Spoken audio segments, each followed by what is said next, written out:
అందరికీ నమస్కారం.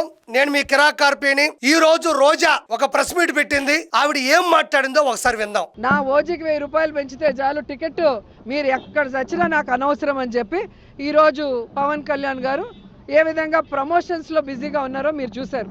ఒక సినిమాకు ఒక బడ్జెట్ ఉంటది, ఒక సబ్జెక్ట్ ఉంటది, ఆ హీరోకి ఒక స్థాయి ఉంటది. ఆ సినిమా పరిస్థితుల దృష్ట్యా ఆ సినిమా మీద ఎంత రేటు పెంచుకోవాలి అని ప్రొడ్యూసర్ కావచ్చు, హీరో కావచ్చు, డైరెక్టర్ కావచ్చు, డిస్ట్రిబ్యూటర్లు కావచ్చు, వీళ్ళందరూ కూడా ఒక సమావేశం పెట్టుకొని ఆ సినిమా మీద ఒక టికెట్ ధర పెట్టుకుంటారు. అది ప్రభుత్వం నుంచి ఆమోదం తీసుకుంటారు. అది తెలంగాణ కావచ్చు, ఆంధ్ర రాష్ట్రం కావచ్చు, ప్రపంచం అయితే ఎక్కడో కూడా ఒక ఆమోదం తీసుకుంటారు. ఇప్పుడు మనం చెప్పులు కొంటాం. నీకే రోజా గారు మీరు వెళ్ళి చెప్పులు కొంటారు, లేదా చీరలు కొంటారు. 100 రూపాయల చీర ఉంది, 1000 రూపాయల చీర ఉంది, 10,000 రూపాయల చీర కూడా ఉంది. చెప్పుల్లో కూడా 50 రూపాయల చెప్పులు ఉన్నాయి, 50,000 రూపాయలు కూడా చెప్పులు ఉన్నాయి. ఇప్పుడు 50,000 రూపాయల చెప్పుకి వాడేటువంటి ఏదైతే కంటెంట్ ఉంటుందో, ఏదైతే ప్రోడక్ట్ ఉంటుందో అవి కొంచెం కాస్ట్లీ అవ్వచ్చు. కాబట్టి వాళ్ళు ఆ చెప్పు ధర పెంచుకుంటారు. అలానే సినిమా బడ్జెట్ కావచ్చు, రెమ్యునరేషన్స్ కావచ్చు, వాటి దృష్ట్యా టికెట్ ధరలని పెంచుకుంటారు, ఆమోదం తెలియజేసుకుంటారు. ఇంకోటి ఏంటంటే మనం ఇంత దానికి ఇంత పెంచామనుకోండి, జనాలు కూడా ఏం చేస్తారు, మనం పెట్టలేం కదా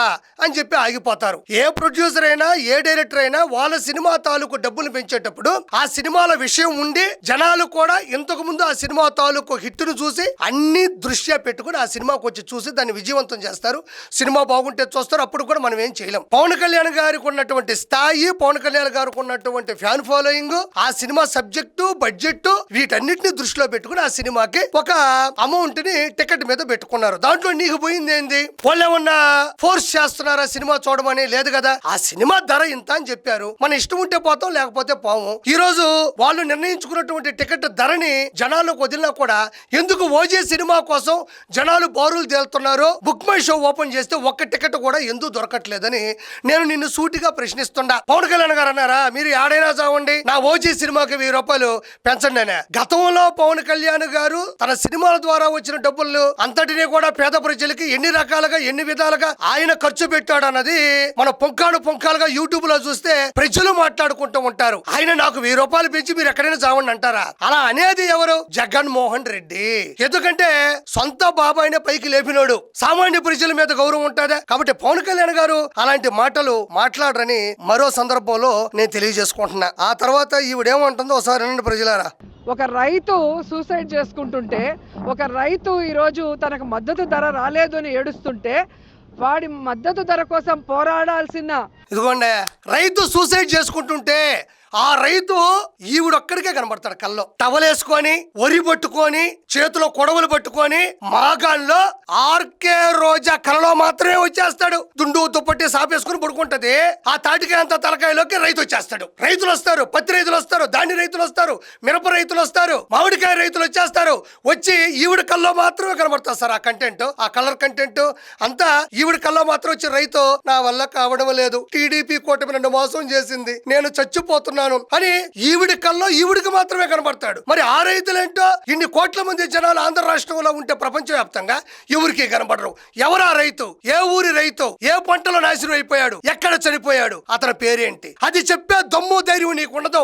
ఎవడన్నా మైకు పెడితే అన్న స్క్రిప్ట్ పంపించి అంత డబ్బులుగా నా అకౌంట్ లో వేస్తే పరుగెత్తుకుంటూ వస్తా పీటీ ఉషా మాదిరి. అరే అది కరెక్టా కాదా? ఎవరో ఒకరు మాట్లాడితే మనం దొరికిపోతామని కూడా సెన్స్ లేనటువంటి వ్యక్తివి నువ్వు. అలాంటి రైతును పట్టుకొని నువ్వు ఇప్పుడు నువ్వు అంటున్నావు రైతుని ఎవరు గౌరవించాలి? చెప్పే నువ్వు గౌరవించాలి కదా, వాడు అంటున్నావు. కాబట్టి ఇంకోసారి వినండి ఏముందో. తనకు మద్దతు ధర రాలేదు అని ఏడుస్తుంటే, వాడి మద్దతు ధర కోసం పోరాడాల్సిన, వాడి మద్దతు ధర గురించి పోరాడాల్సిన అంటయ్యా. వాడి మద్దతు అంటే వారు, గారు, సారు, ఏమండి, ఇలాంటి పదాలు ఇన్ని పదుల వయసులో ఈ సంస్కారం నీకెందుకు రాదు అని నేను ఈరోజు ప్రశ్నిస్తుండా. సార్, గారు, వారు, మీరు, ఏమండి, సరే మీ ఇంట్లో వాళ్ళు ఎలాగో నువ్వు గౌరవించవు, అలాంటి పదాలు నీ నోటుకుండా రావు, అలాంటి పదాలు నీకు దోషాలు. కాబట్టి నేను ఇంట్లో గురించి మాట్లాడదలుచుకోవాలా. ఒక రైతు గొప్ప వ్యక్తి, మద్దతు ధర మంచిది ఇవ్వాలి, ప్లస్ అతను కన్నీరు పెడుతున్నాడు అంటున్నా. మరి ఆ కన్నీరు ఎక్కడి నుంచి వచ్చిందో నాకు తెలియదు. నువ్వు కనే కలలో మాత్రమే కన్నీళ్ళు వస్తాయి, వేడి నీళ్ళు వస్తాయి, సన్నీళ్ళు వస్తాయి, కుళాయి నీళ్లు వస్తాయి, మాకు తెలియదమ్మా. ఒక రైతును పట్టుకొని గౌరవించాలని చెప్పా నువ్వే, రైతు మద్దతు ధర గురించి పోరాడాలి అని చెప్పా నువ్వే, అదే రైతును పట్టుకొని వాడు అంటున్నావు. వాడు అనొచ్చా? వారు, మీరు, సార్, గారు ఇలాంటి పదాలు కదా వాడాలి. అంటే అంటే నీకు మొదటి నుంచి కూడా పద్ధతి లేదు, గౌరవం తెలియదు, సంస్కారం రాదు. ఇలా కదా నువ్వు గాలి భాను ప్రకాష్ నాయుడు గారి మీద 45,004 ఓట్ల తేడాతో ఓడిపోయావు. కాబట్టి నీ కళ చాలా గొప్పది. నీ కళలో మాత్రమే మీ అన్న రానున్న రోజుల్లో సీఎం అవుతాడు. నీ కళలో మాత్రమే ఏడుస్తున్న పత్తి రైతులు, మామిడికాయ రైతులు, తర్వాత మిర్చి రైతులు, ధాన్య రైతులు ఒక్కసారిగా నీ కళ్ళ ముందుకు వచ్చి ఏడుస్తూ ఉంటారు. అంటే నీకే ఎందుకు చెప్పుకో అనిపిస్తుందో వాళ్ళ బాధ నాకు అర్థం కావట్లే. ఎందుకంటే ఐబ్యాక్ టీములతో బాగా నడిచిన దానివి, పరిగెత్తిన దానివి, ఆలోచనలు నీకు ఎక్కువగా ఉంటాయి కాబట్టి నువ్వు కళలో ఎక్కువగా బతుకుతూ ఉంటాం. నెక్స్ట్ ఏం మాట్లాడిందో విందాం. పవన్ కళ్యాణ్ గారు ఈరోజు దాన్ని పక్కన పెట్టి కేవలం హరహర వీరమల్లుడు రేట్లు పెంచుకోవడానికి. ఏమ్మా నాకు అర్థం కాదు. హరిహర వీరమల్లు, హరిహర వీరమల్లు, హరహర వీరమల్లు ఏడ నుంచి వచ్చింది? నీకెందుకు నోరు తిరగట్లేదు?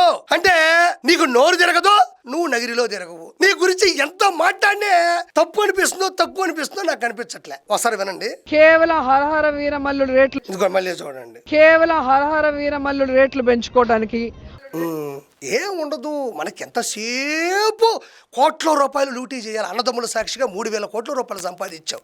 రైతులు వారిని పట్టుకుని వారు లేదా గారు అని పిలవాలా?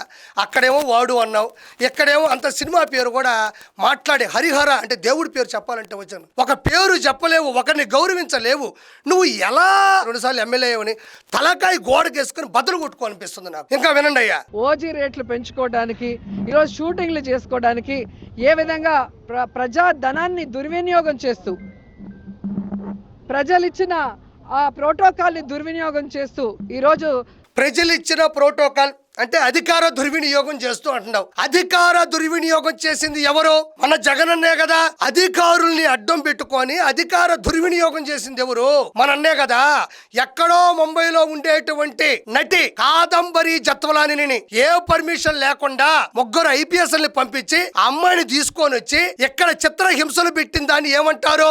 అధికార దుర్వినియోగం అంటారు. విశాఖపట్నంలో అత్యంత ప్రసిద్ధి చెందిన విపరీతమైన జన ఆదరణ ఉన్నటువంటి ఋషికొండని నేలమట్టం చేసిన దాన్ని ఏమంటారు? అధికార దుర్వినియోగం అంటారు. తోటా చంద్రయ్య, నన్ను సుబ్బయ్య, డాక్టర్ సుధాకర్, డ్రైవర్ సుబ్రహ్మణ్యం వీళ్ళందరినీ అధికార మతంలో చంపేసిన దాన్ని ఏమంటారు? తిరుమల కొండని వెనక ముందు చూసుకోకుండా అత్యంత హిందువులకు పవిత్రమైన దేవాలయపు కొండని సర్వనాశనం చేయాలని ముందుకెళ్తున్న దాన్ని ఏమంటారు? మరి అధికార దుర్వినియోగం చేసింది అన్నైనప్పుడు పవన్ కళ్యాణ్ గారు, లోకేష్ గారు, చంద్రబాబు గారు అధికార దుర్వినియోగం చేశారు అనే మాటలు నీ నోటుకుండా వస్తున్నాయంటే దెయ్యాలు వేదాలు వల్లించాయి అంటారు. చూసావా? అయ్యి నాకు అనిపిస్తా ఉంది. మళ్ళీ వినండి. తను ఎంజాయ్ చేస్తున్నాడు లైఫ్, ప్రజల్ని గాలికి వదిలేసి అనేది మీ అందరికి తెలియదు. ఎవరమ్మా ఎంజాయ్ చేసేది? కూటమి ప్రభుత్వం ఉండేటువంటి నారా లోకేష్ గారా, చంద్రబాబు నాయుడు గారా, పవన్ కళ్యాణ్ గారా? నిజంగా పవన్ కళ్యాణ్ గారు ఎంజాయ్ చేయాలంటే నెలకో సినిమా కొబ్బరికాయ కొడతాడు. నిజంగా ఆయన సినిమా చేసి సంతోషంగా ఉండి ఆయన జీవితంలో ఎంజాయ్ చేయాలనుకుంటే ఆయన హీఈస్ అన్ పాన్ ఇండియా స్టార్. ఆయనకున్నటువంటి ఫ్యాన్ ఫాలోయింగ్ నీకు ప్రత్యేకంగా చెప్పనక్కర్లా. ఆయన ప్రీ రిలీజ్ ఈవెంట్ గా నువ్వు వెళ్ళావంటే 170 లైన్లో కూడా ఉండలేవు నువ్వు. ఆయన సినిమాకి మొదటి షోకి టికెట్ కొనుక్కోవాలంటే కింద పడి దొక్కేస్తారు, పచ్చడి అయిపోతావు. నువ్వనే కాదు ఎవరైనా. అది నీకు తెలుసు. ఆయన ఎంజాయ్ చేస్తున్నాడా? సినిమాలో నటించాలనుకుంటే నువ్వు ఆపగలవా? కేవలం తన భవిష్యత్తుని, తన జీవితాన్ని, తన కెరీర్ ని పణంగా పెట్టింది. ఈ రోజు ఆయనకి ఇచ్చినటువంటి శాఖలన్నీ కూడా Panchayati Raj, rural development, rural water supply, environment, forest, science and technology, cinematography వీటన్నిటిలో కూడా ఆయన ముందంజలో ఉన్నాడు. ప్రజల కోసం పోరాటం చేస్తున్నాడు, ఆరాటంగా నిలబడుతున్నాడు. కాబట్టి మనం మాట్లాడేటప్పుడు నిజాయితీగా, నిగర్సగా మాట్లాడాలని నికార్సుగా మనస్ఫూర్తి కోరుకుంటున్నాను. ఒకసారి ఇది వినండి. మీ అందరికి తెలియజేస్తున్నా. మళ్ళీ షూటింగ్లు చేసుకుంటే షూటింగ్ చేసుకో, నీకెందుకు పాలిటిక్స్? నువ్వు చేసుకోవచ్చు కదమ్మా షూటింగ్ లా. ఓ రోజక్క, నువ్వు చేసుకోకూడదా షూటింగ్ లా? నీకెందుకు పాలిటిక్స్, నీకెందుకు చీప్ ట్రిక్స్? ఇప్పుడు కూడా కొన్ని షోలు చేస్తా ఉండవే.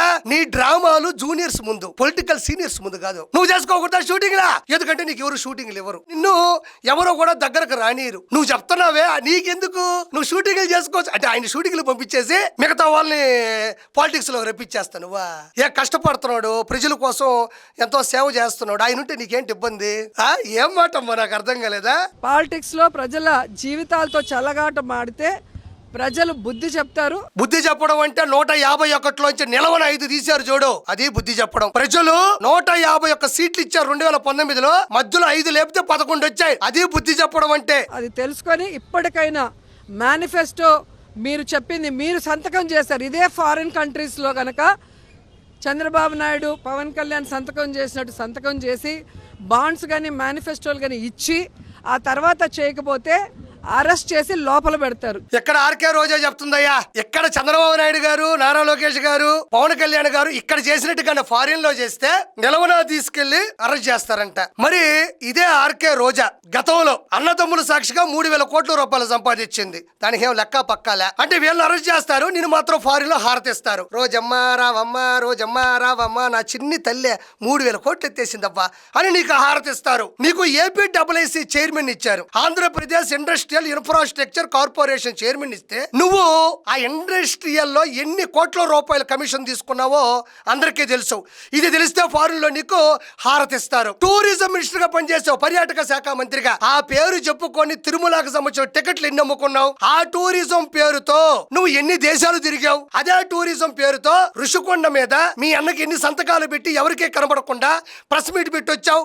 ఇవన్నీ తెలిస్తే ఫారిన్ కంట్రీస్ లో రోజమ్మకి హారతిస్తారయ్యా, మిగతా వాళ్ళని అరెస్ట్ చేస్తారు. నీ కల్చర్ మినిస్టర్ ఇచ్చారు, సాంస్కృతిక శాఖ మంత్రిగా ఏం చేశావు? ఏ సాంస్కృతిక విభాగాల్ని రూపొందించావు? వేటిని డెవలప్ చేశావు? ఎవరిని ప్రోత్సహించావు? సంస్కృతే తెలియని నీకు సాంస్కృతిక విభాగం ఇస్తే ఎలా ఉంటుందని ప్రజలు ఆశ్చర్యపోయే దిశగా వెళ్ళావు. స్పోర్ట్స్ శాఖ మంత్రి అంటే క్రీడా శాఖ మంత్రిగా నిన్ను పెడితే పేద ప్రజలతో ఎలా ఆడుకున్నావు? నగరీ ప్రజలతో ఎలా ఆడుకున్నావు? నువ్వు Byreddy Siddharth Reddy SAAP chairman, sports authority of Andhra Pradesh chairman ఇద్దరూ కలిసి ఎంత పెద్ద 100 కోట్ల లూటీ చేశారని నేను ప్రత్యేకంగా చెప్పనక్కర్లేదు. ఇది కాకుండా ఎర్రచందనం, ఇది కాకుండా తిరుమల కొండ మీద ప్రెస్ మీట్లు, ఇవన్నీ కాన ప్రజలు అంటే మైన్స్ గ్రావిల్, ఇసుక, అన్యాయాలు, అక్రమాలు, దౌర్భాగ్యాలు, దౌర్జన్యాలు, దందాలు, సెటిల్మెంట్లు, ఇవన్నీ కాన ఫారిన్ కంట్రీస్ లో నువ్వు చేస్తే నీకు హారతిస్తారా? నీకు హారత కాదు ఇచ్చేదే, యావజ్జీవ కారాగార శిక్ష వేస్తారు, లేకపోతే ఉరి శిక్ష వేస్తారు. ఇందులో నో డౌట్. వీళ్ళ గురించి నువ్వు మాట్లాడితే ఎంత అయితే నేను చెప్పింది కన్ఫర్మ్. నీకు యావజ్జీవ కారాగార శిక్ష వేస్తారు, లేదంటే ఉరి శిక్ష వేస్తారు. అప్పుడు జైల్లో కూర్చొని జగనన్నా మీకు నా సెల్యూట్ అని కొట్టుకో. కాబట్టి మనం మాట్లాడేటప్పుడు వెనక ముందు చూసుకుని మాట్లాడాలి. భవిష్యత్తులో అన్న గెలవడు, అన్న మీటింగులకి తెగ హాజరవుతున్నావు, నా మాట విను, మనం కలిసి ఒక షో చేసామన్న ఒక గౌరవంతో, ఒక మర్యాదతో చెప్తున్నా. నీకు రాజకీయాలు సరిపోవు, మీ అన్న గెలవడు. ఏదన్నా షూటింగ్ ఉంటే చేసుకోమని మనస్ఫూర్తిగా కోరుకుంటూ నేను మీ కిరాక్ కార్పేని. Please subscribe to Leo news for more videos.